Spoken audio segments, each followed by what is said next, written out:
407 years ago, our fathers brought forth on this continent a new nation, conceived in liberty and dedicated to the proposition that all men are created equal.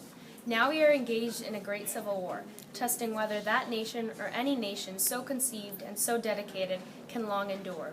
We are met on a great battlefield of that war. We have come to dedicate a proportion of that field as a final resting place for those who here gave their lives that that nation might live. It is altogether fitting and proper that we should do this.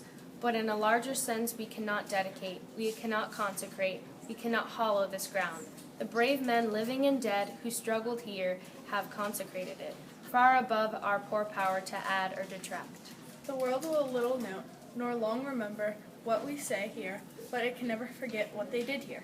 It is for us, the living, rather, to be dedicated here to the unfinished work which they who fought here have thus far so nobly advanced.